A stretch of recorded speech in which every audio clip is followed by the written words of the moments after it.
O senhor toca num assunto importantíssimo.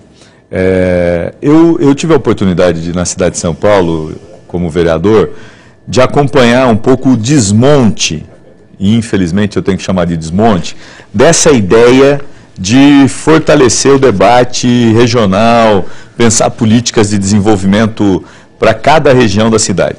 Primeiro lembrar, né, a cidade de São Paulo ela não é uma ilha. O senhor falou de Osasco, que tem divisas com São Paulo. O senhor citou um problema grave, que é um problema de enchentes naquela região, sim. Lá da Vila Piauí, do Roxinol. Isso. Nós temos do outro lado Guarulhos, nós temos Mauá, nós temos Santo André. Hoje São Paulo, Imbu, né? Hoje São Paulo, ela está dividida, ou melhor, ela está cercada, ela está conurbada com as outras cidades.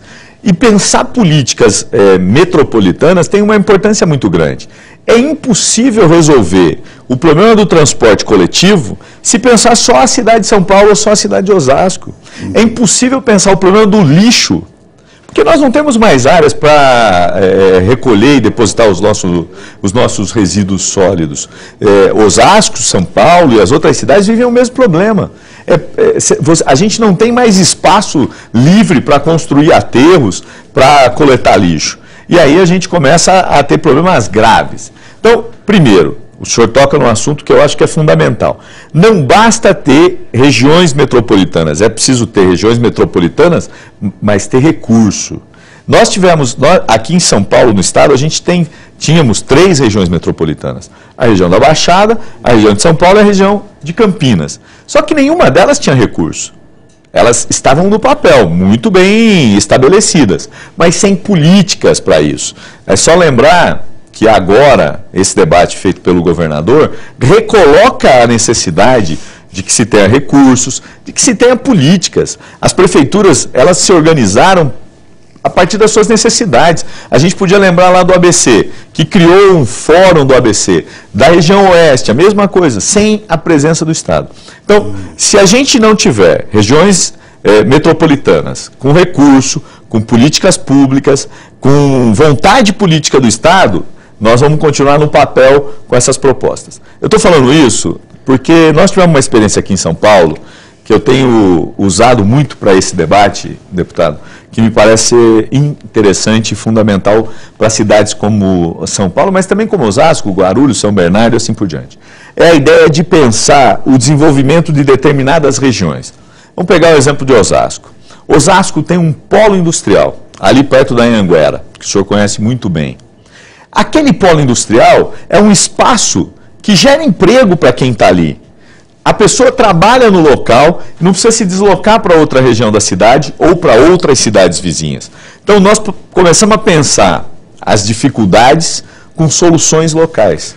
Qual seria o papel de uma cidade grande, polo, como a cidade de Osasco e outras aí, então, na região?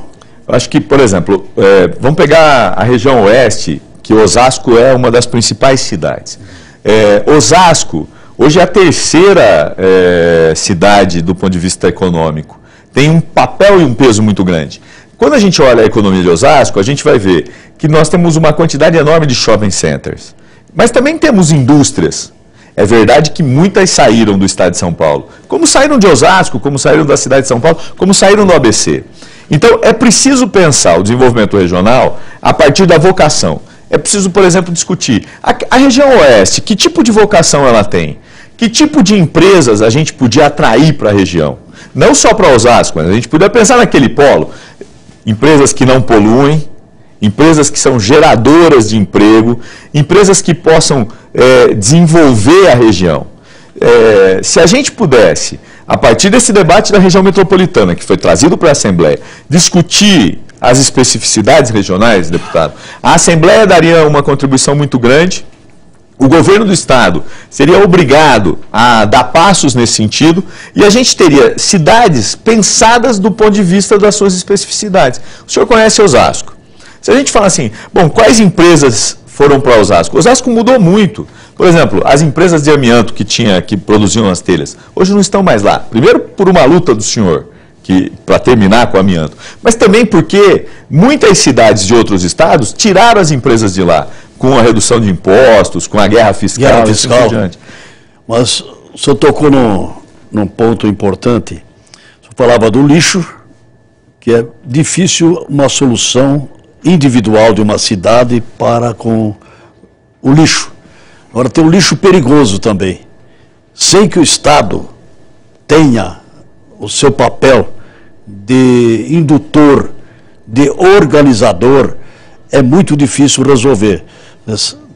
Para de usar o amianto, mas os resíduos, que é um lixo perigoso, é uma quantidade grande e eles permanecem. E não pode ser jogado em qualquer lugar, em aterro sanitário, porque pode contaminar o lençol freático. E 3 cidades que têm esses aterros cobram muito caro, que é Tremembé, Caieiras e São José dos Campos. Todos são privados, particulares. E agora, com essa nova lei de resíduo sólido, lei federal, os municípios têm um prazo para se adaptar, para criar as condições. E se não levar em conta também o lixo perigoso, não basta apenas baterias, que é importante tudo isso, mas esse que é o amianto, que é uma quantidade grande e é do tipo 1 perigoso. Então, deputado, repare só, principalmente essa preocupação do senhor com o amianto, esse do tipo 1 que é o mais perigoso. Como é possível uma cidade sozinha resolver um problema desse tamanho?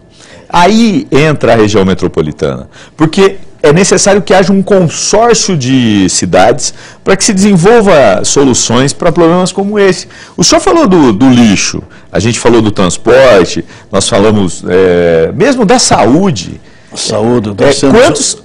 Quantas pessoas não saem de um município para ser atendido em São Paulo? Sim, ou vice-versa, em algumas áreas de especialidade. Então, ou o Estado se transforma de fato num condutor de políticas públicas metropolitanas, ou nós vamos ter o esgotamento dos municípios. Porque por mais recursos que eles possam ter, é impossível dar conta dos seus problemas e ainda ter que administrar aqueles que surgem. Então, acho, deputado, que esse debate do lixo, só para voltar num problema que eu acho gravíssimo, aliás, a gente teve agora mais recentemente o problema com o Shopping Center Norte aqui em São Paulo, sofreu uma interdição por parte do poder público, porque foi construído num aterro, num lixão. Bom, ali é quantos outros não existem e que têm construções, edificações e que precisam ser monitorados? A gente está vendo o problema do Singapura lá do lado, mas tem outras lojas construídas, tem delegacias. O poder público não olhou. Agora, se o poder público não olhar para essa questão do lixo perigoso, a destinação, nós vamos ter no futuro problemas, porque nós vamos descobrir que foram colocados em lugares inapropriados. É o gás metano, né? Com gás metano. Então, deputado, me parece que essa preocupação que o senhor traz, ela está diretamente ligada a essa questão do debate metropolitano. Eu queria só aproveitar para dar o exemplo de São Paulo. Eu disse ao senhor que quando eu assumi o mandato, eu tive o desprazer de ver o desmonte desse debate sobre desenvolvimento regional. Mas no governo do PT em São Paulo, com a prefeita Marta, foi gestada uma proposta que, se tivesse sido investida, aplicada, se tivesse continuidade, a gente não estaria onde estamos agora. Mas era a ideia do desenvolvimento regional da leste. Mas não só da leste da cidade, mas da leste da metrópole. Como é preciso também pensar a oeste da metrópole, como é preciso pensar o sul da metrópole, o norte da metrópole. Durante alguns anos, a Prefeitura de São Paulo se dedicou a estudar qual a vocação da Zona Leste, que tipo de indústrias a gente deveria levar para lá, quais as ações que o poder público deveria fazer para atrair essas indústrias. E aí, deputado, foram criados 3 pilares. Melhorar o viário. Para uma empresa se instalar em qualquer lugar, ela precisa ter facilidade de acesso. Primeiro, para transportar suas mercadorias, para levar para o porto, para o aeroporto, e também para receber matéria-prima. Segundo, qualificação de mão de obra. É preciso ter escolas públicas de qualidade para qualificar a mão de obra para aquelas empresas que se instalaram lá. E terceiro, redução de impostos, né, através de projetos de lei que possam facilitar a instalação das empresas. Por falar em escolas, a região do Osasco ali tem sido tem tido várias universidades, né? É um setor que também tem aumentado, né? Tem crescido. O governo federal instalou a Unifesp, o governo estadual inaugurou a FATEC. Agora, o que está faltando, deputado? Que eu acho que aí entra a Assembleia Legislativa. De que forma uma Unifesp, de que forma as universidades particulares que se instalaram em Osasco, que são muitas, as FATECs que o governo do estado tem feito, de que forma elas podem dialogar para que aquilo que a cidade está precisando possa ser desenvolvido por elas? Por que a gente precisa ter um curso de culinária se a vocação da cidade é industrial? Por que eu preciso ter um curso de modas se a vocação da cidade é para serviços? Nós devíamos, e aí a Assembleia pode ter esse papel, deputado, canalizar esforços para que o debate metropolitano também se dê do ponto de vista da educação. Que tipo de cursos eu preciso levar para aquela região? Pô, nós temos, em Osasco a gente tem um grande número de shoppings, a gente estava falando isso.